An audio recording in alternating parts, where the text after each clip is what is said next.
Hey guys, Dan here. Welcome to another quick thought, this time on EBT Snap. In the background here, I have a YouTuber. She's really great. Her name's Really Graceful. She usually covers topics that are kind of underreported, but otherwise very relevant in terms of grander political consequences and things like that. So happy Halloween. I know it's a day late, but I still have very spooky news regardless.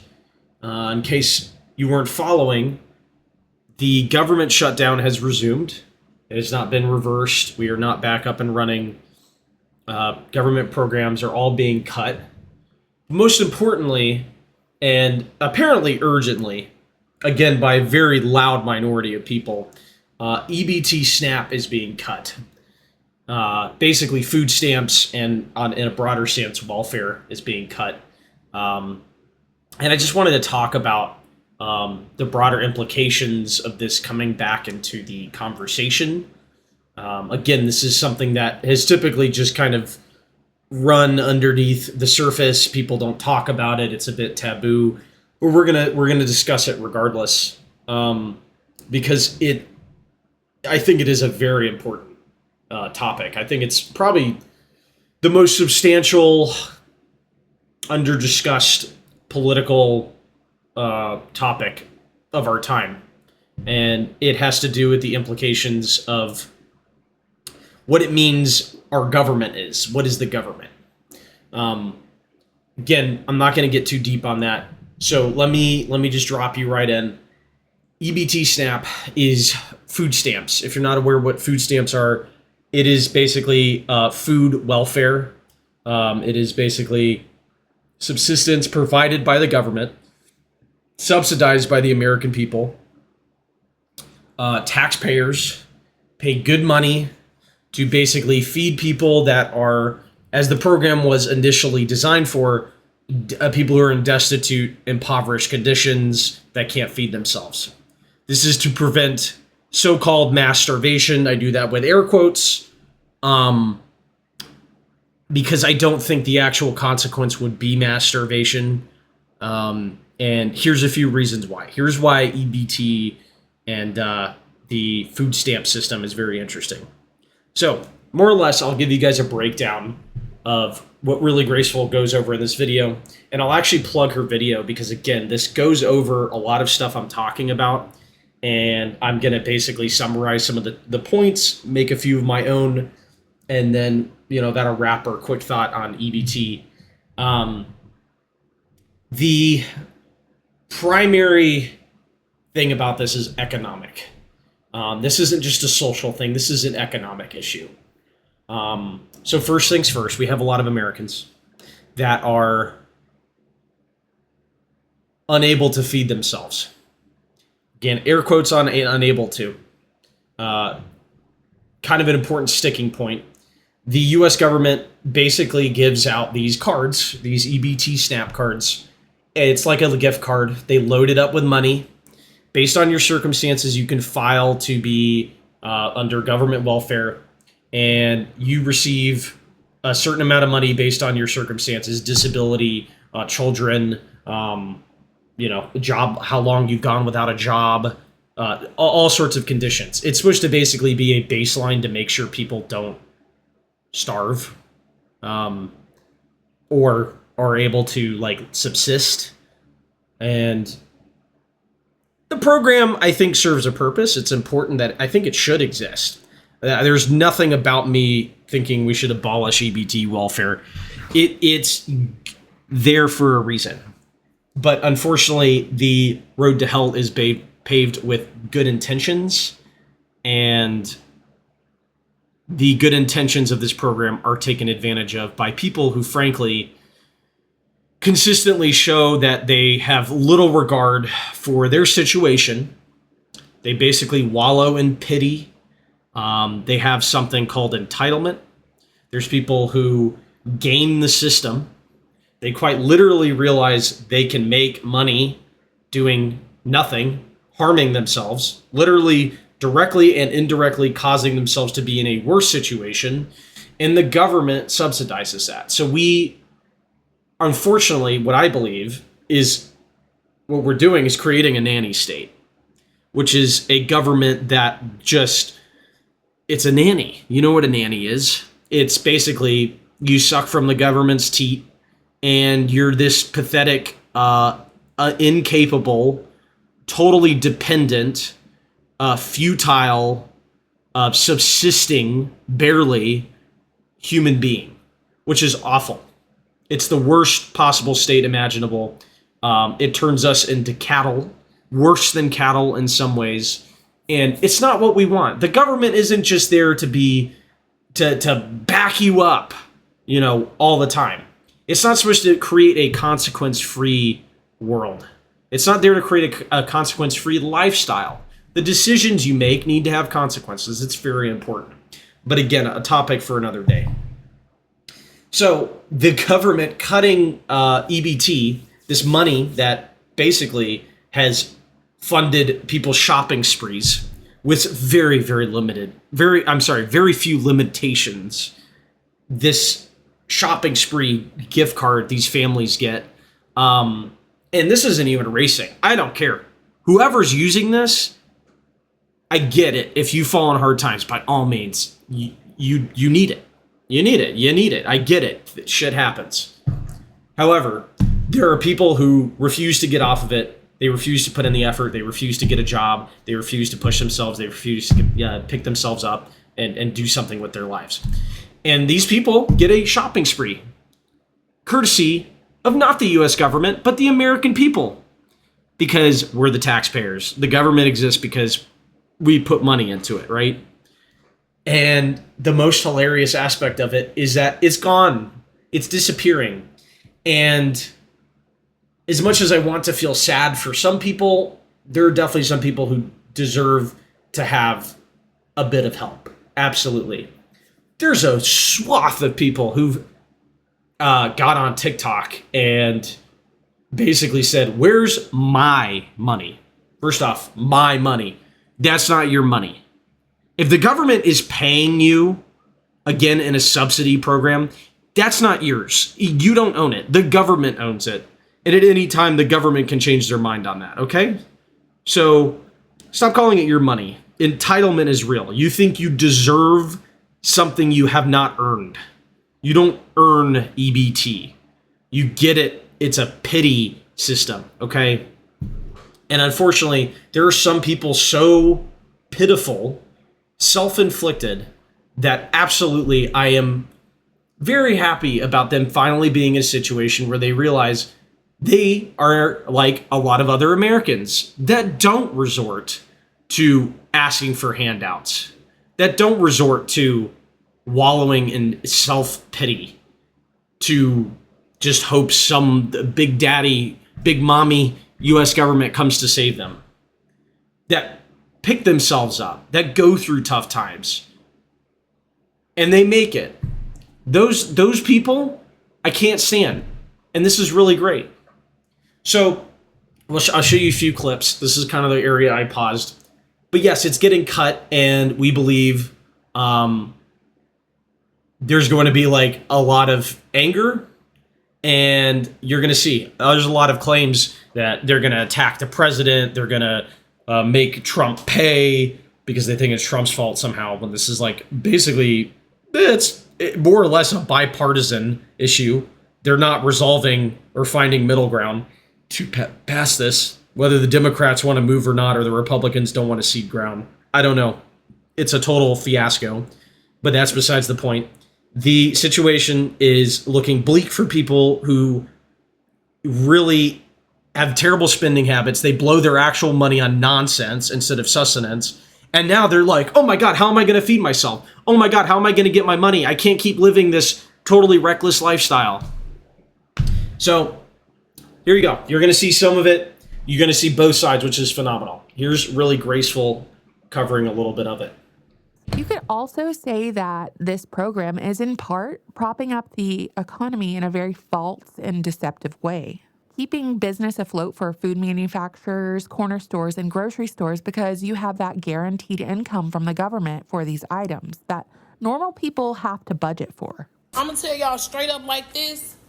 I just got that text that the link is definitely cut the fuck off for November. Y'all better stay the fuck out of my way in these stores. I'm walking out with carts and I'm not paying for.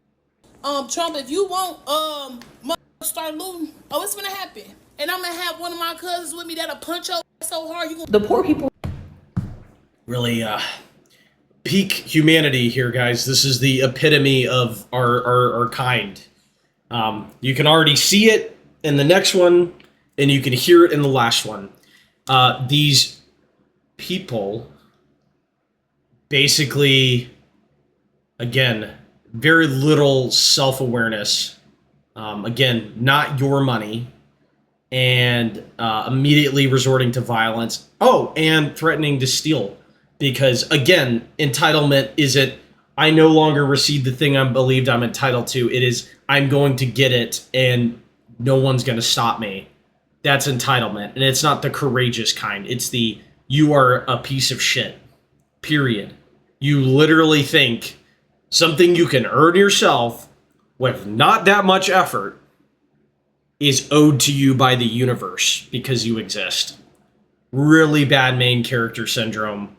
Totally selfish, entitled pieces of human trash. But let's resume. Just want to eat. They just want to survive like the rest of us. They just want to keep living like the rest of us. So when you see them stealing, because you will, because they're going to have to, make sure your anger isn't directed at the individual. This goes so much deeper. It's time to flip some tables.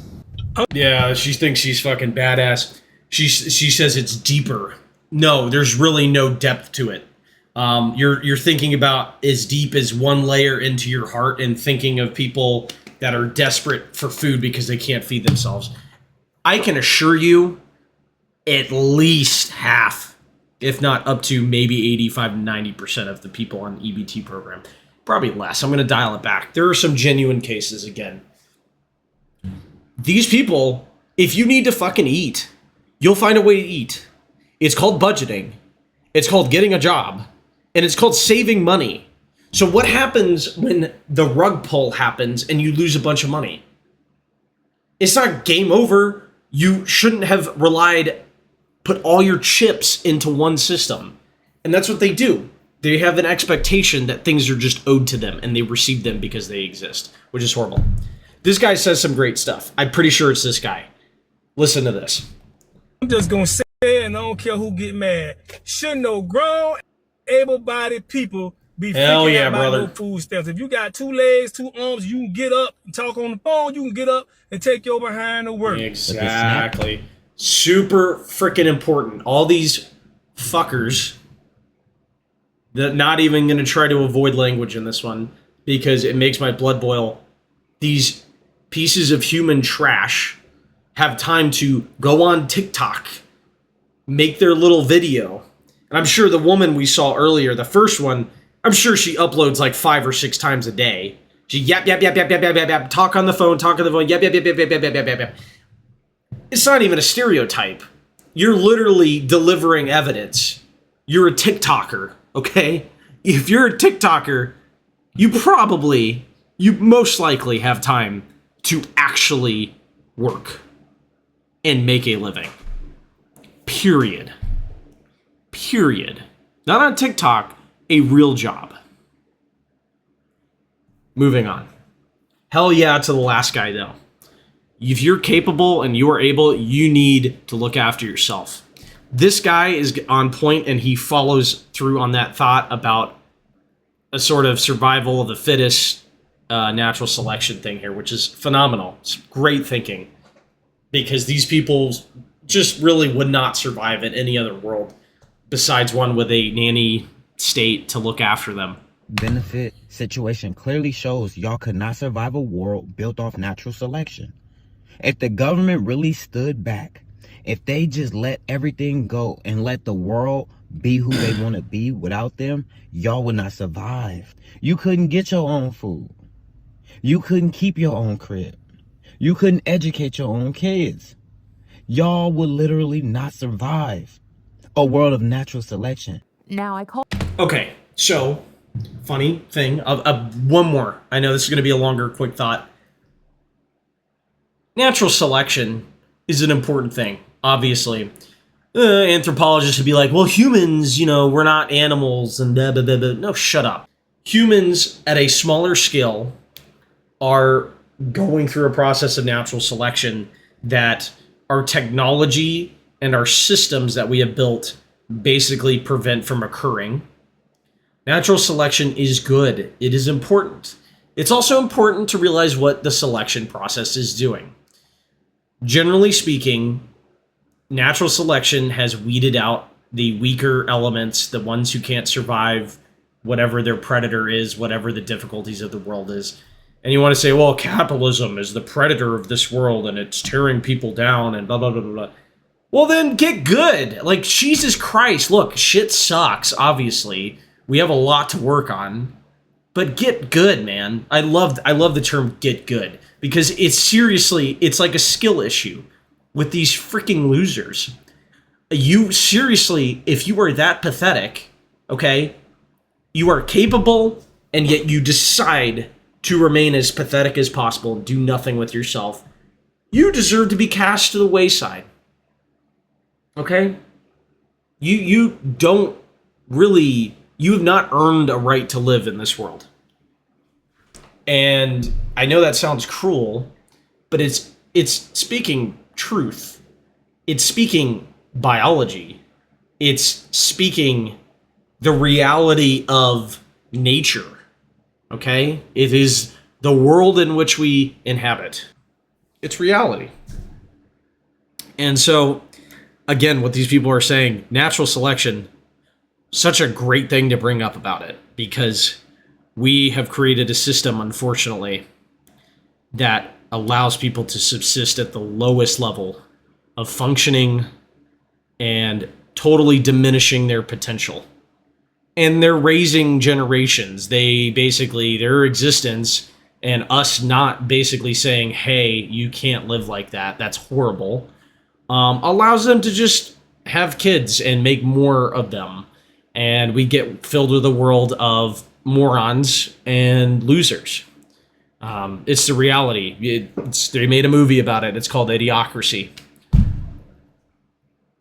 At what point do we say, we got to look into the people that we do help?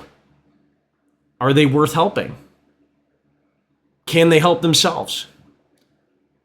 It's not mean. There's nothing wrong with that question. But people are really afraid to bring it up because they believe that it's unfair or subjective. But it's the reality. I'm going to play a little bit more and then we'll wrap up. SNAP a scam, but I'm not heartless. I don't wish starvation on the masses, and I don't believe that we should grind up the poor into some ominous paste resembling Soylent Green. I believe in temporary assistance for people who are down on their luck. The key word is temporary. Temporary. Last and final point, and I'm going to wrap up. The aspect of the length of time of which you receive assistance, there's apparently, in the way the system's set up right now, there is no limitation for EBT. There is no, you are not encouraged to get out of your hole. You are, in fact, rewarded in that system to do as little as possible and inflict as much self-harm to yourself and others. Wrap your mind around that. When did we begin rewarding self-destructive behavior? That alone is the core of my political identity. At what point do we stop allowing people to destroy themselves and other people? And I wrap up with that. That's my quick thought, folks. Have a great one, everyone.